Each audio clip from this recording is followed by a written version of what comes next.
How's it going, Yankees fans? Welcome back for a third episode today. Ryan and I, we're cooked, we're exhausted, but back on the channel because we have to react to the Yankees signing, of course, right after I post a rumors update on the YouTube channel and the audio. They signed Max Fried to an 8-year, $218 million deal. Well, we were thinking 7 years after the report, like an hour earlier, and we were in the $200 million range, so we were kind of on par there. But $27 million per season. They tack on the 8th extra year to get over the Boston Red Sox, who I think were also in the mix there. They were reportedly in the mix all day long. Brian Cashman cancels a TV appearance to go and hammer out the final details of this deal. And in the end, Yankees add a number 2 postseason starter, a guy that not only is an ace in his own right, one of the best lefty pitchers in the league, he is an insurance policy for Garrett Cole. As Garrett Cole gets older, if he has some injury issues, some inconsistencies, Max Fried's going to step in and be that ace for you. And this rotation, I think it goes toe-to-toe with any rotation right now. Now the Yankees do have an opportunity to sign, or rather trade out of their rotation. We have Marcus Stroman, Nestor Cortez, Luis Gil as valuable pieces. You could even throw Clark Schmidt into the mix there. Rodon's contract probably isn't movable. But I will say this, Ryan, this gives the Yankees a lot of options. What is your initial reaction to the Max Fried deal? I love to have him $27 million for a player of this magnitude. I feel like, yeah, the years are long, but the salary isn't that bad when you're looking at how much pitchers are getting paid and what they're getting paid in the future. The price is only going up, so I don't hate this deal for the Yankees at all. Yeah, I would agree.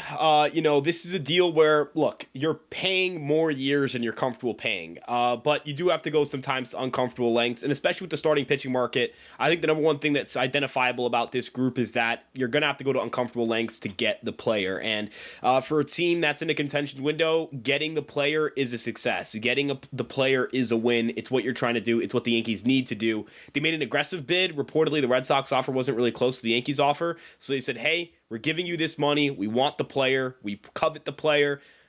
I respect it. And when you talk about the quality of pitcher we're talking about here, Alex, over the last 3 seasons, among qualified starting pitchers, Max Fried is second in ERA, 4th in FIP, 5th in ground ball rate, 3rd in home runs allowed per 9, has the 10th highest percentage of starts that were quality starts at 60%. So 60% of the time, 6 out of 10 times he takes the mound, he's giving you 6 innings with 3 earned runs or less. He's giving you the second best run prevention in baseball over that stretch. The underlying metrics are very good. His expected FIP, 3.19, it's the 5th best mark over that stretch. His skill interactive ERA, 3.44, the 10th best mark over that stretch. His expected ERA, it's something that I think better accounts for the fact that that he limits damage contact at a high rate. There is no one in baseball who has a lower damage rate, also known as expected weighted on base average on contact. I know that's a very big statistic word, so I'm just going to call it damage because that's what it essentially is. He had the lowest allowed in the league. There is no one who suppresses damage contact better than Max Fried.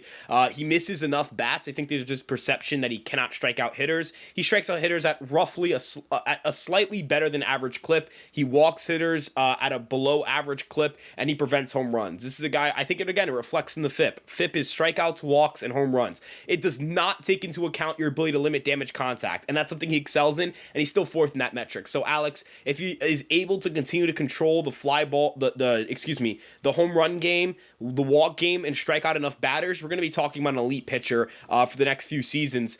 Obviously, when you look at these contracts, you're worried about the back end years, but the thing that Jack Curry talked about that I would also say is a big reason why the Yankees, I think, are comfortable going to that length with Max Fried is the pitchability. He has advanced pitchability. He threw 7 different pitches last year. He threw all 7 of his pitches at least 130 times throughout the season. He didn't throw one single pitch more than 33% of the time. Alex, 3 different fastballs, 2 different sliders, a curveball, and a changeup. So again, I have my own quarrels about paying a pitcher, but when it comes to the quality of pitcher we're talking about here, very hard to argue that the Yankees didn't get a frontline starter, and I like that you called him an ace, because that's what he is, an ace. I mean, eventually Garrett Cole's going to hit that wall, and you're going to need someone to rise to the occasion and be that primary guy. That's probably what they're thinking with Max Fried. And he's coming, and by the way, guys, keep in mind that Max Fried is coming from one of the most difficult divisions in the sport. He's coming from playing for the Braves. he's going to a much weaker American League right now. He's going to come in and probably tear apart the American League, for being quite honest. And if you have to go through the American League playoffs, he's going to dominate. Like he's going to thrive there. So I think there's a lot of factors here that play really well for this. And listen, what pitcher on a long-term deal doesn't age poorly? Like people, oh, the contract's going to age poorly. Tell me what pitcher right now is hitting. These pitchers hitting free agency around 28, 29, and they're getting 6-7 year deals for legitimate star pitching. Not many teams have legitimate star pitching, especially, controllable guys. It's really hard to find. It's rare these days. That's why people are paying for it. Every single pitcher has an injury prone, sway. Like you just never know with these guys. I mean, for God's sake, Garrett Cole pitched less than 100 innings last year, and he's been an absolute workhorse. You just never know when a guy's going to get hurt. So you can't really base your logic around that, especially because Fried's pitched 160 plus innings in 3 of his last 4 years. That's pretty good. So I'll take that. He is going to generate a lot of ground balls. He is going to dominate, our division. And he's essential for the playoffs. The Yankees saw that. They can't trust Carlos Rodon to be their number 2. They saw it in the playoffs the entire way through. He was inconsistent, volatile. The strikeouts, sure. Struck out like 10 guys, but then give up 6 runs. You know what I mean? Like, it doesn't matter if you can't put away guys when it matters most. And as you said, the 7 different pitches that Max Fried has, that makes him so dangerous because you can really play to the batter in that instance. If guys are struggling against sinkers, if they're struggling against curveballs or changeups, he can mix these pitches in, and they're all very effective. So, the versatility, the upside, the insurance policy for Garrett Cole, these are all really important things to keep in mind. Eventually, and Ryan, if you think about it in a way that's actually, this kind of makes sense. If you look at Garrett Cole's contract, and then you think about the 8 years they're paying for Max Fried here. So, technically 8 years from now, what is it going to be? 2032. So you look at 2032, that money, Garrett Cole's already off the books, and Garrett Cole's getting paid $36 million per season. His contract expires in 2028. So that money, you're getting into 34-year-olds, Max Fried. That $27 million just takes over for the $36 million of Garrett Cole, and it's actually $9 million less. So if you look at it that way, they're just swapping contract for contract. They're actually saving $9 million for Max Fried, who can still be a quality player in 4 years. Maybe not at the peak of his prime, but he can still be effective. So, I do think the Yankees thought this through. I do think this makes a lot of sense from a financial standpoint. I think it makes a lot of sense for a team that wants to improve their pitching. They're like, you know what? Juan Soto wants to go to the Mets. Let's go get a pitcher that's going to kick his ass in the playoffs. That's kind of what they thought. It's a nice rebound, but there's a lot of work left to do here. We talked about the rumors about Nolan Arenado. We don't love him unless it includes Brendan Donovan.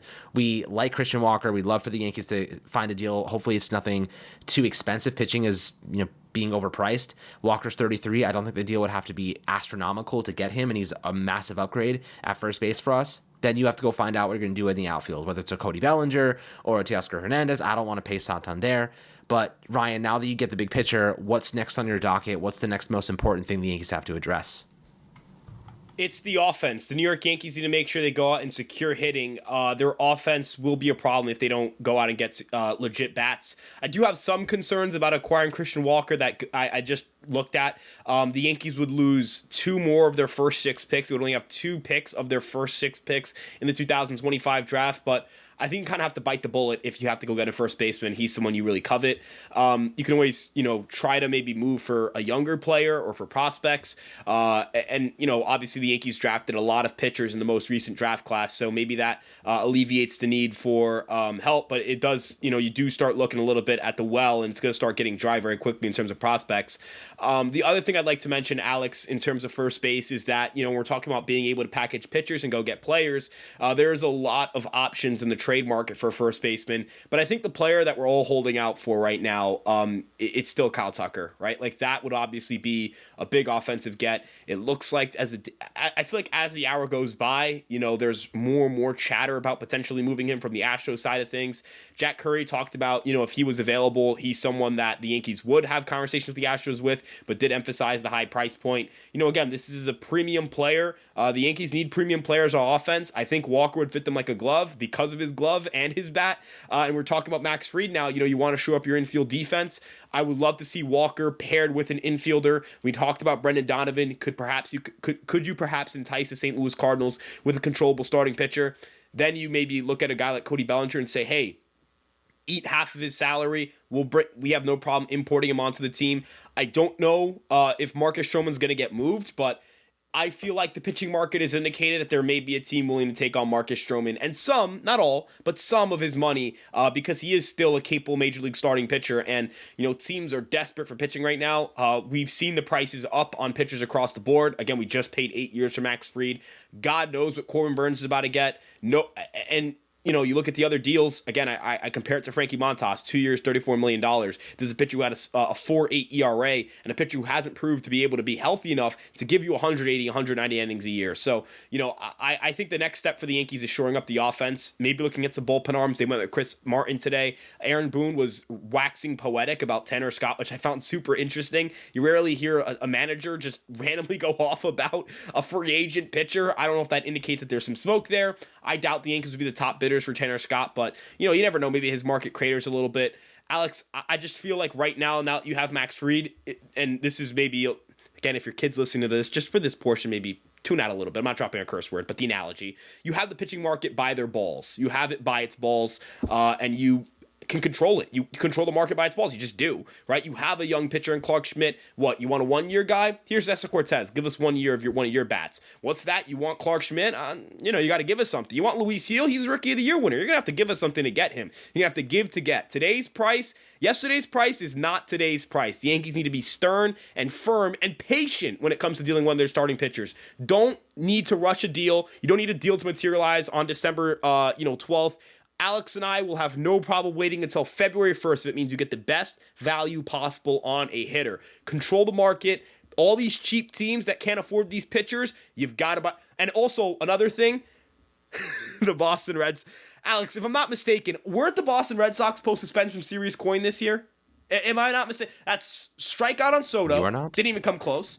And we just took their top pitching target. So who are they getting? Cooked. Nathan Eovaldi, welcome back to Boston, my friend. But I'm using them as an example. Obviously, I don't like them, but the other example is just that's a team that maybe isn't comfortable swimming in those waters. There are so many teams with less money than the Red Sox who are not going to be comfortable swimming in these waters.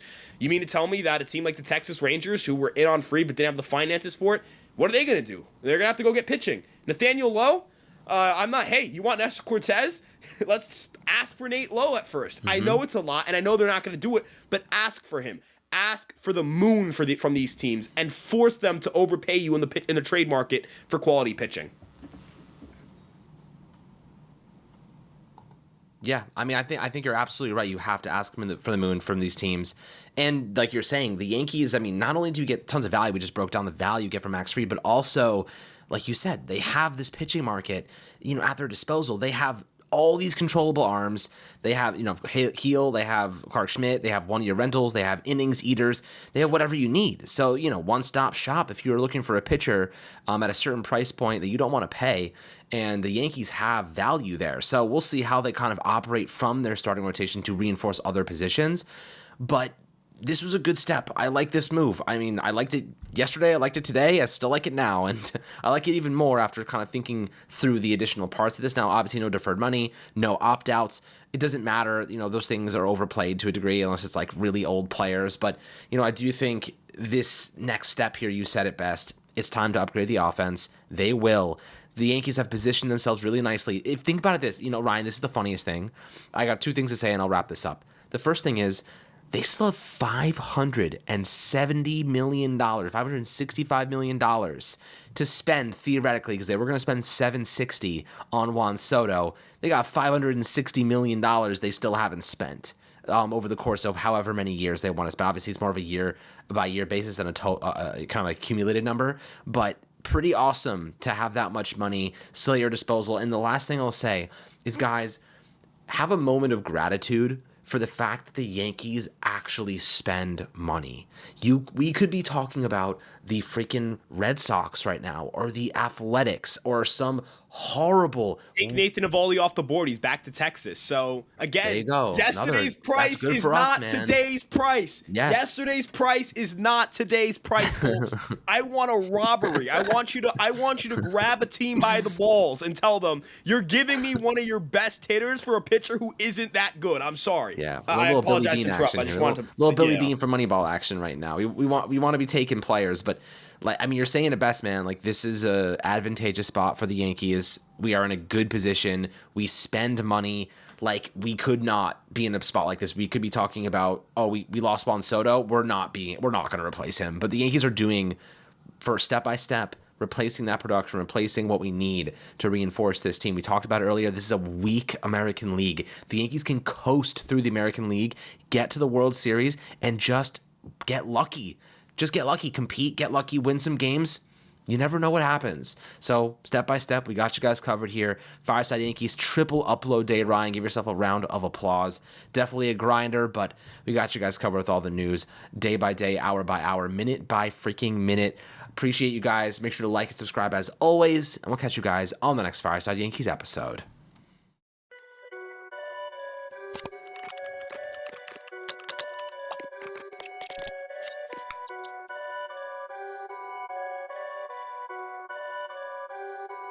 Perfect.